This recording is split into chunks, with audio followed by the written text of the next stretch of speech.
சக்திகள் கிட்ட இருந்து காப்பாத்தி சமூக நீதி பாதையில கொண்டு போன ஒரு கேடயத்தை பத்தின கதை தான் இது.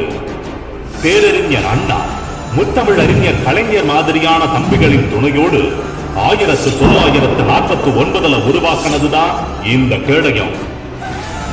உருவாக்கின நாள்ல இருந்து இப்ப வரைக்கும் செய்யாத போர் இல்ல, சந்திக்காத போராட்டம் இல்ல, பார்க்காத சவால்கள் இல்ல.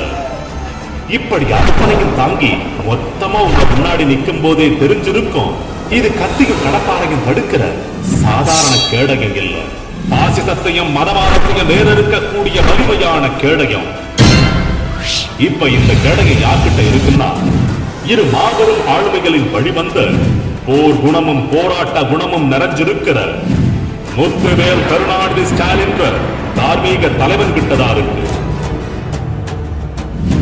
இந்த கேடயம் அவர் கையில இருக்கிறதால தமிழ்நாட்டுக்கு எந்த அளவு பாதுகாப்புன்னா, நம்ம மாநில உரிமையை பறிக்க நினைக்கிற டீலிமிட்டேஷன், நாம சரியா வரி கட்டியும் தரம் இருக்கிற நிதி, மாணவர்களோட கல்வி கனவை சிதைக்கிற கொள்க, மக்களோட வாக்குரிமையை பறிக்கிற எஸ்சி, இதெல்லாம் போதாதுன்னு மதத்தை வச்சு கலவரம். இப்படி இந்த மொத்த தடைகளையும் தகர்த்து ஒத்த ஆளா தமிழ்நாட்டை இப்ப வரைக்கும் தாங்கி பிடிச்சிட்டு இருக்காரு, இனிமேலும் இருப்பாரு. அப்புறம் சொல்ல மறந்துட்டேன், அந்த கேடயத்தோட பேரு திராவிட முன்னேற்ற கழகம்.